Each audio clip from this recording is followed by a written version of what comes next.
Preservation Commission meeting now. We're going to start it off with the roll call. We're gonna have an introduction. I'm going to ask each member to introduce themselves by speaking into the microphone. Joy Pickanew. And I am Elizabeth Jones. I am the chair. Jane Camp. Charles Bradley. And absent tonight is Mark Hammis. Next, I'm going to ask the city staff to introduce themselves.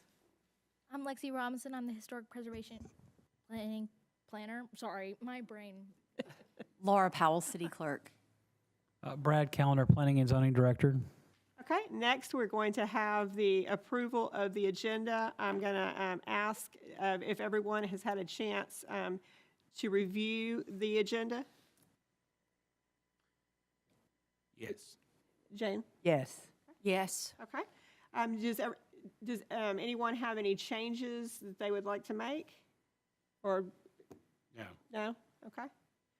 All right. Do we have a motion to approve the agenda as it is? I make a motion. Okay. Do I have a second? I second. All in favor? Aye. Aye. Okay. Motion approved.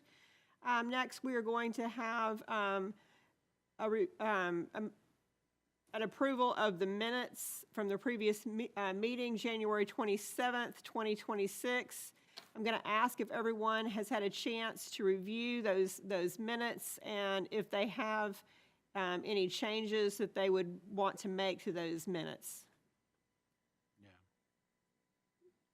If y'all have you had a chance to review those minutes? I have. Okay. Do I have a motion to approve the minutes? I make a motion. Do I have a second? I second. Okay, all in favor? Aye. Aye. All right, motion approved.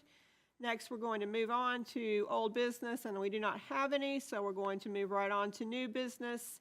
And it looks like we have a COA 4422, number 4422, which is 409 Ninth Street, to add a parking structure, privacy fence, and replace windows. And Lexi, do you want to go over a bit of that on our screen first before we call the applicant up? Yeah. Okay. So here we have 409 Ninth Street. This is the existing house right here. And they're proposing a 25 by 20 open parking structure, which will be here next to the house. This is what the structure will look like. It will sit on a concrete slab. It will have a metal roof, and all the support posts will be finished trimmed with wood. They are also proposing a addition of a privacy fence right here. You can see it around the back of the property. And this is an existing built storage shed already in the back of the property. And then they are also looking, the fence will be 6 feet tall and wood. Skip to me slides. Anyway, now the windows. So they're looking to replace their windows. Is it all y'all's windows? Okay. All the windows that are mostly 6/6 with 2/2s, like you can see in this picture above.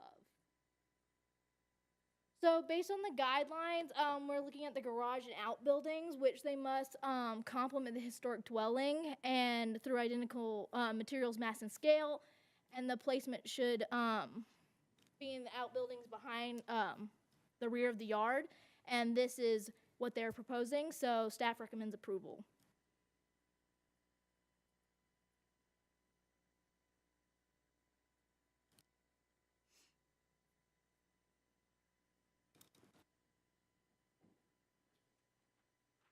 Okay.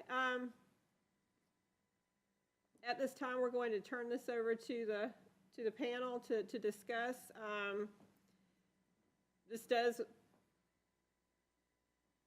I would concur that this does follow the guidelines of the preservation primer 7.1K regarding the garages and outbuildings. How do y'all feel about the windows?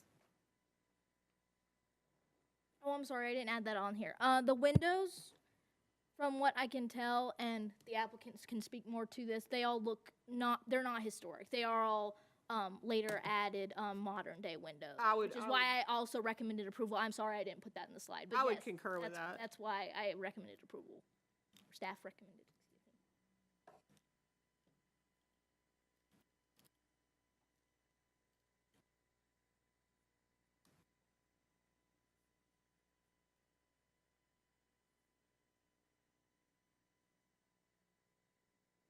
Anybody have any thoughts or questions? Do we have anyone in the forum out here that would like to ask any questions? Okay. Do I have a motion? Make a motion to approve. Okay, do I have a second? I second. All right, all in favor? Aye. All right, motion carried. All right, next on the agenda, and thank you for coming in, we appreciate it. I think it's gonna look great. Next on the agenda, we have a summary of the City of Monroe's Historic Survey by, and Anders, I'm not gonna say your last name right. Anders Yount, okay, with WLA. All right, thank you so much, and it looks wonderful. I'm so excited about it. That. It's been a labor of love. We've really enjoyed spending time in Monroe and getting to look at all the different neighborhoods and historic districts, so it's really been a really fun experience for us. I'm going to try and run through it so I don't take up everyone's evening, but y'all hear me okay? Oh, yes. So just to tell y'all a little bit about myself and WLA, I'm Anders Yount. I'm a historic preservation specialist with WLA. We are a multidisciplinary planning, landscape architecture, and preservation firm. So we kind of run the gamut in what we do, but I primarily work on historic resources surveys. So just to kind of go over what a historic resources survey is, it's essentially a systematic process of identifying, researching, and documenting historic resources within a given area. And essentially what we're trying to do is look at the larger developmental patterns and developmental themes that you're seeing in a given area and connect those to the built environment. So looking at extant historic resources and trying to tie those to the city's history and where do they fall into that bigger picture. On the left here is a Sanborn map. I'm sure y'all are familiar with those, but they're fire insurance maps, and they're just really helpful tools to kind of trace change over time. They were made to assess fire insurance liability, so they are really great at recording building materials and footprints and things like that. So they're just a really neat tool, and they are publicly available if you're curious.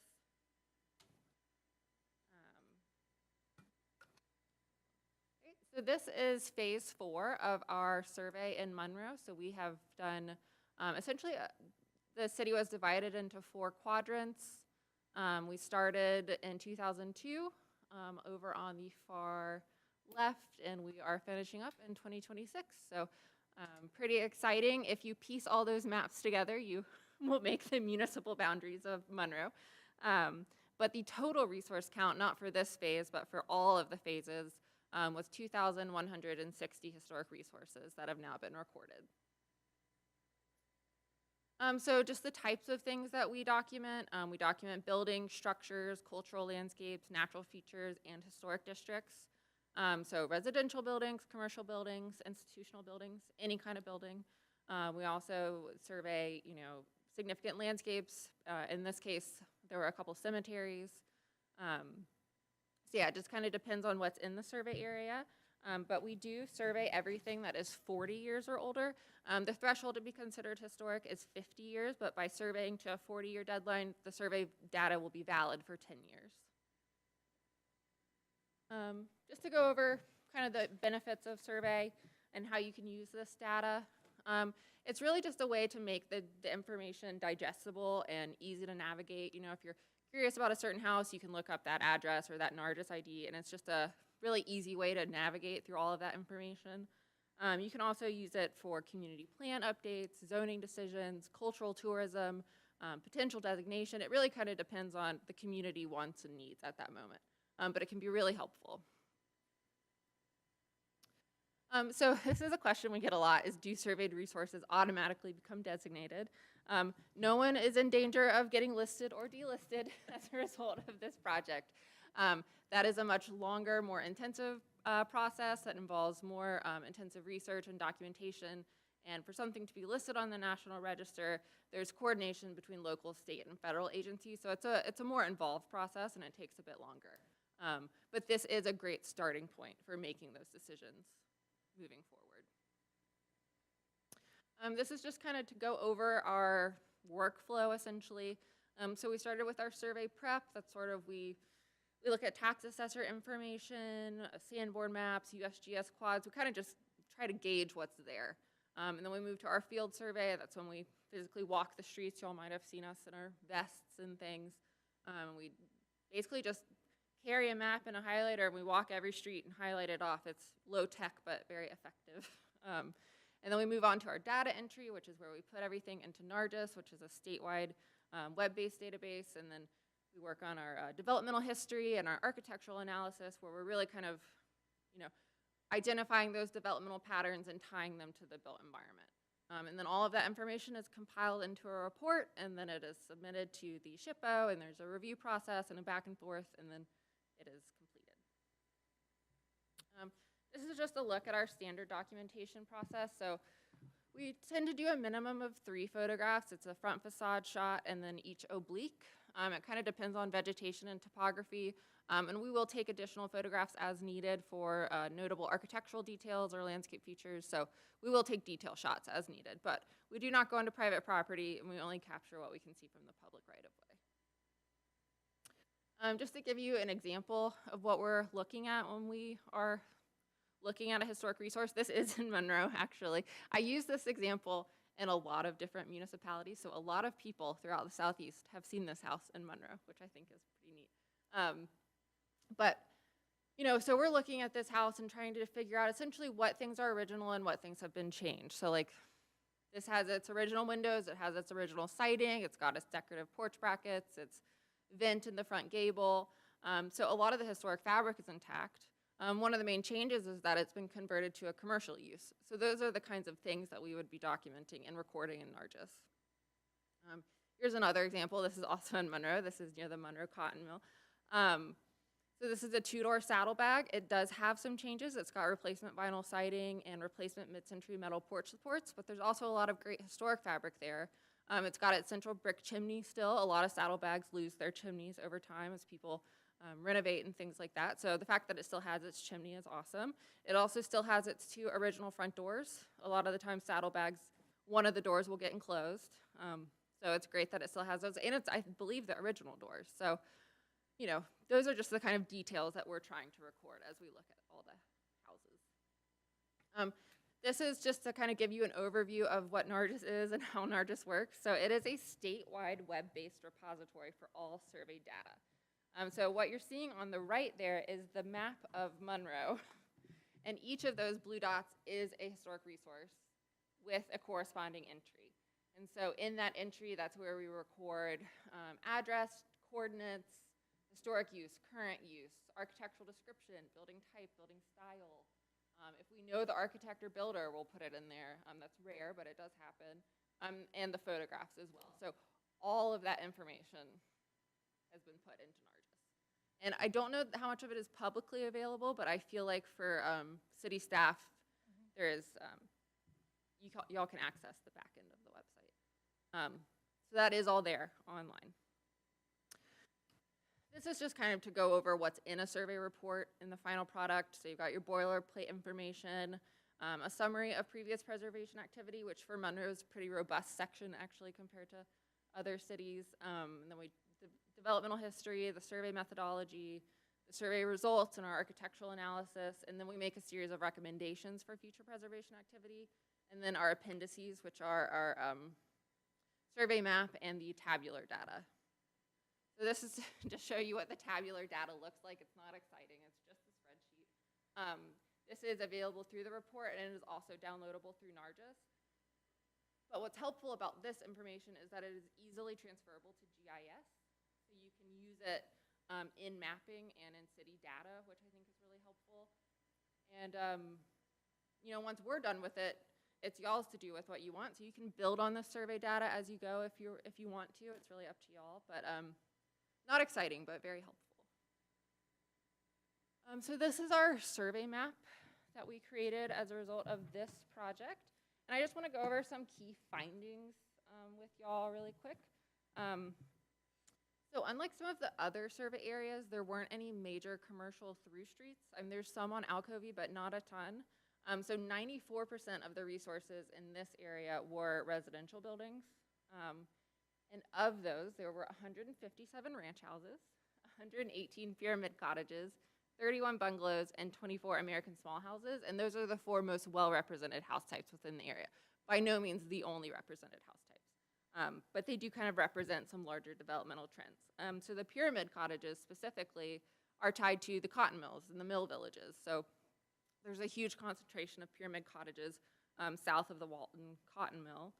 Similarly, well, not similarly, but ranch houses, there's a high number of ranch houses because there's a lot of suburban growth in that area, and there are a couple ranch house subdivisions in that area, and that is really tied to, mid-20th century auto-centric residential developments. So all of these house types are reflective of larger historic themes, and that's what we're really trying to highlight. A lot of these more traditional historic resources, the mill villages, the McDaniel Street Historic District, a lot of the traditional historic resources in this survey area are already very well protected because they are part of local districts, which is fantastic. That is not always the case. So when I was surveying these neighborhoods, the architectural integrity that's still there is awesome. So just to go over a summary of the districts, I'm sure y'all already know this. I'm sorry I'm telling people from Monroe about Monroe, but so the McDaniel Street Historic District was at the north end of our survey area. It primarily developed between 1880 and 1930, with the exception of the Briscoe Selman Pollock House, which was built in the 1830s and then renovated around 1901. Another landmark property in that district is the McDaniel Tishner House, which was built in 1887, originally as an Italianate-style house, and then it underwent a major renovation in the 1930s and took on a more colonial, a neoclassical revival appearance, I believe. But yeah, the McDaniel Street District is really interesting because it has a very eclectic mixture of architectural types and styles. I don't know if this has a pointer, but in the bottom left there, you can see a Queen Anne cottage with clear folk Victorian elements and things like that. Above that is the McDaniel Tishner House, which is neoclassical. To the right of that is the First Baptist Church, which I believe I called Italian Renaissance Revival. And then below that is the Briscoe Selman Pollock House, which is a neoclassical revival house on account of the 2-story portico addition. So this district is really interesting on the diversity, and that makes it pretty different from the other 2 districts, which are much more homogeneous. So moving on to, the Monland Place Historic District. So this was originally developed between 1906 and 1930. It's a really cool one. So around the turn of the century, Monroe was experiencing a ton of growth, largely related to the industrial growth with the cotton mills. And so there was a kind of an influx of the professional class, and there was a need for new housing. And so Charles Walker subdivided a piece of his own property in 1906, and this was Monroe's first planned subdivision. So we created, I believe it was 79 uniform lots. And what's really cool about the Monland Place district is the concentration of Queen Anne cottages. I mean, I don't know if y'all can see very well the 4 houses there. They're really, really similar.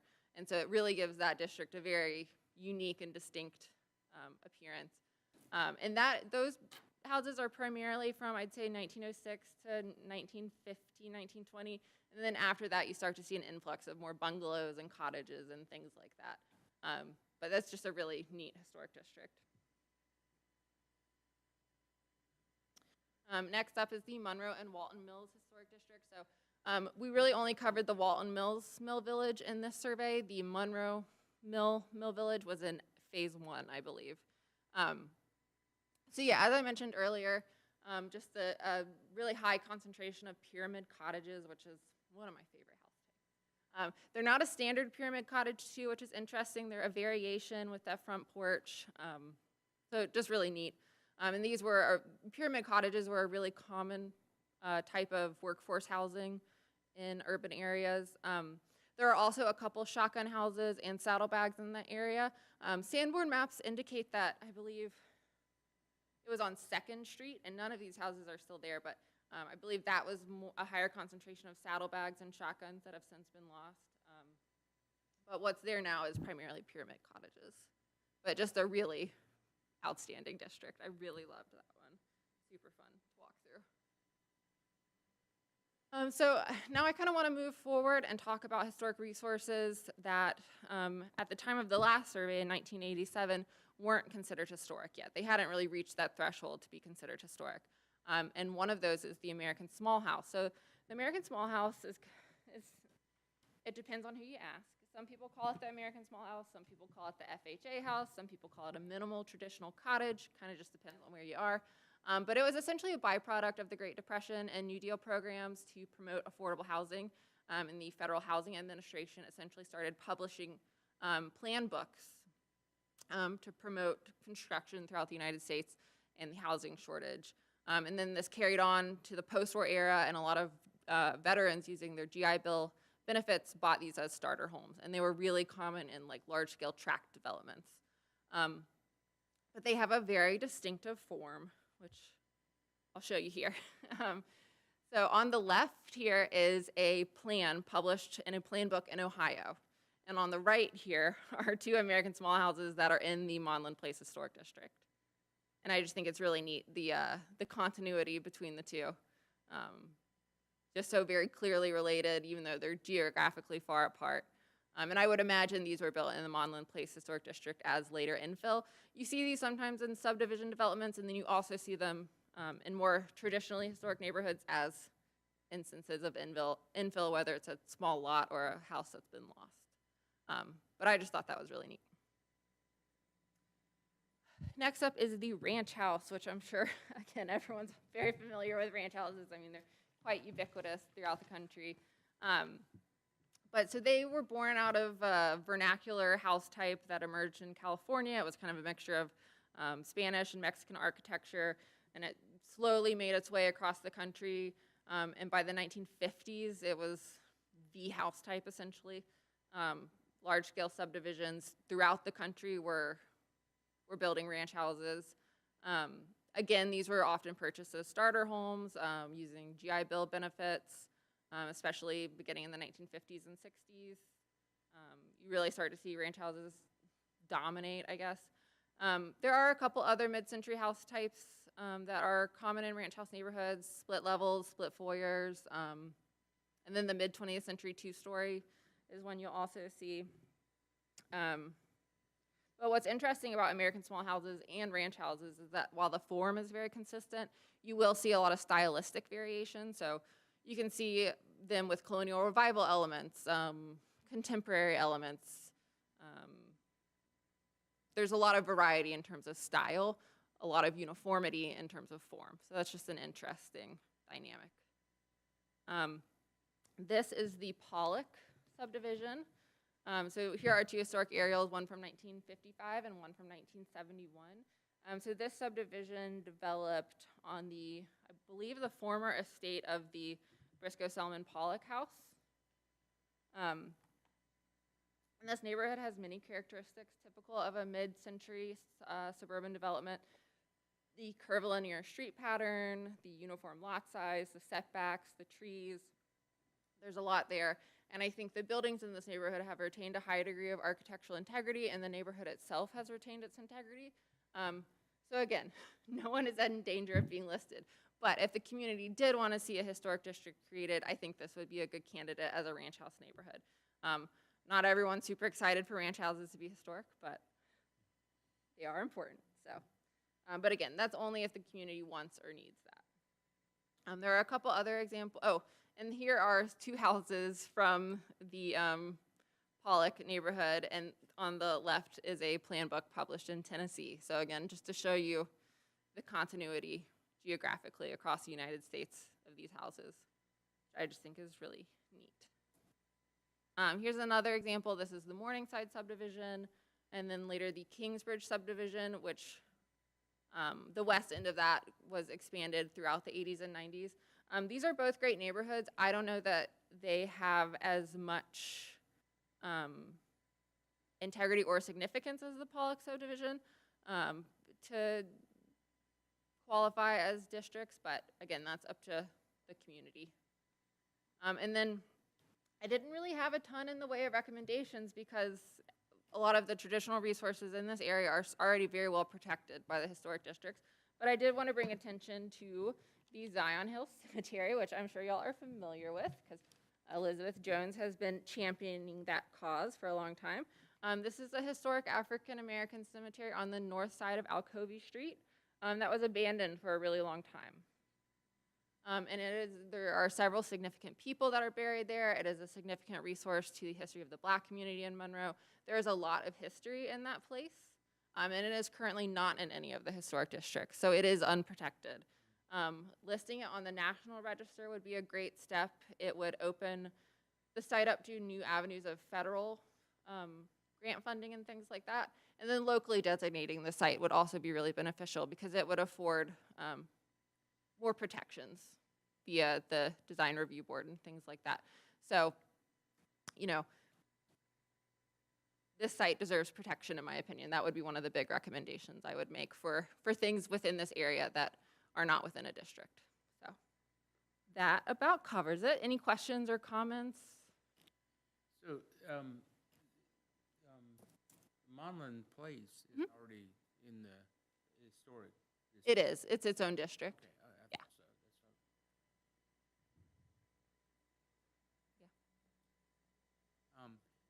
so. So when I was reading it, the first thing I wanted to do was identify from the map. Mm-hmm. And I would great to have that, a map for the survey area Okay. at beginning of the document. Oh, okay. Okay, not at the end. No, I don't think it was. Oh, sorry. The one I sent y'all didn't have all of the appendices and the maps because y'all's is the summary, like the shortened version, basically. Because the big version has all of that in it, and I will definitely send that to y'all. But just for like the sake of y'all reading and It is a your very mind large this, that's file. why y'all got the shorter version because the larger version is many, many more pages that It is I will definitely send to y'all. quite Well, literally that's fine. too large I- to email. Yeah. That's the reason, because the first thing I wanted to do was kind of Right. identify the area. Uh-huh. And I was very familiar with the Broad Street and Right. the Daniel, but I didn't know the other. You know, it's like, Uh-huh. how far does it go? You know? Right, right. There is a survey map in the report. And then again, if you want to go on Nargis, that's publicly available. And that'll show you, so our maps are by parcel. And then in Nargis, there's a dot for the building. So they're a little more precise in showing you where the actual resource is. And then when you go on there, you can click on the dot and all of the survey information will come up for it. So that's a really great way to navigate the survey data. But the maps are really helpful for giving you like a bird's eye perspective. But But it was amazing to see all this stuff. This is the first time I've seen this since I became a member of the committee, and it's nice to see it. I'm very glad to hear that. It has really been just a really fun process. We've really enjoyed it. We love working in Monroe. It's been a great time. We always go to Scoops and get some ice cream at the end of the day. So many people ask me that why their house isn't in the historic district, Uh-huh. why it stops right Right. before, because all those houses are 50 years plus. Right. Yeah. Um, Well, so sometimes that is about when the district was created. You know, you have to have, so for a National Register district, you don't have to have owner consent necessarily, but for a local district, you have to have 2/3 consent. So it might have been those members on the edge of the district didn't want to be a part of it, and so at the time. And so the district lines were drawn a certain way. Altering the boundaries of a National Register district can be a little bit like opening a can of worms, but it is certainly doable. And at the local level, I think y'all have much more control over if y'all want to change the boundaries of the district. But it's just, again, about assessing community wants and needs. And some people are very resistant to being part of a district. Some people really want to be part of a district. It just kind of depends. But at the local level, I think there is some room if y'all wanted to alter them. I think you would have to work with the SHPO, but yeah, it is doable, I think. Well, first of all, thank you so much for all your hard work. We really appreciate you. So I do have a question. So for after pertaining to this application for the National Register. So after the initial 60-day, like, just the initial application, like if I was shooting for the fall, if I applied for that initial brief application and they said, like, to the state, to the Right. SHPO, and they said, okay, you know, we can go from there. How long is the paperwork after that? Is that like another year or so of? Just depends. Really you just have to write the National Register nomination is the big thing. And they usually like to do a minimum of 3 rounds of edits. Okay, You send it to them once and then twice, and then the third time is usually the last time. okay, But so again, it could be another year or two, but it's just edits, really? Yeah. Okay, And then there's like some mapping requirements and photographing requirements, but it's a lot of little things. right, okay. But it is definitely doable, and I think this site has a really great shot. And it deserves recognition. Thank you so much. I mean, what y'all have done is awesome, so. I mean, the whole community seems to really value historic resources, which is great, so. I did want to make one comment. I like your characterization of, you know, the homes as you moved away from Monland to the, you know, to Pollock, because it goes from the, you know, the Osborne, which is not auto-dependent, to a ranch, which became auto-dependent. It's like selling you the American dream, you know. You can put your 2 cars in this lovely garage on the side of your home, and it's amazing because, I mean, here, as a planner, we preach, you know, the auto-dependency of the home, but that's what's happening as the homes were built further out, you started to become auto-dependent. And so, and now as, Historic core. Yep. And then there's like a circle of ranch houses around Right. that. but now you're starting, because they're older now, you're starting to characterize those as part of the historical. I mean, Monroe's small enough that those that are built, you know, within a few blocks of our downtown, they're still historical now because they're old. But also the aspect that those were built in the 40s, I don't know if they were actually calling them affordable. I don't know if they called them back then, but I mean, that was the American dream back then. You know, the GIs were coming home. They were like, hey, we're building a lot of these things. Come buy, you know, that was the single income household. Come buy your house. Yeah, and that's how they were advertised for sure. Yep. It was Yeah. a starter home. Yep. You'd see on the magazine covers, it'd be a young couple with their Yep. baby going to look at Well, I mean, that's the average household then back to, as far as size, was Right. much smaller for a bigger family. Which is one of the challenges those houses face with long-term preservation, you know, and there was a period where I kept hearing the term functionally obsolete for historic houses. You know, someone wanted to add a huge wing on the rear or needed 3 more bathrooms, things like that. It is really just it's interesting to see how different lifestyles can be, but yeah. Again, the local districts have done a great job protecting all these resources, so. It's wonderful to see, you know, just the rich history we have here in the little city, you know, just how much we have here. It really has been fun. Every quadrant we did, there was like a little special treasure in each one, so it was really fun. You've done such a great job. WLA has done I such a great appreciate it. job. We appreciate it. We've had a great time. Grateful. Happy to do it. And thank you. I for one, thank you for for all the, we had some turnover and loss and working with us and everything. I personally thank you because Oh, happy to do I've it. struggled just the past couple of years to deal with it. Because we had, you know, Laura and then lost Yeah. Laura. And so I do appreciate you working with us. Oh, yeah, we're happy to do it. Happy to weather any storms. Thank you so much. Thank y'all so much. Thank you.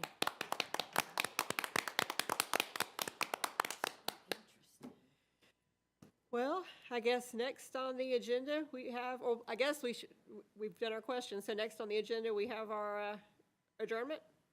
Okay, well then, I guess, do we have a motion to adjourn? A motion to adjourn? All right, do I have a second? I second. All right, this concludes the Historic Preservation Commission meeting of February 24th, 2026.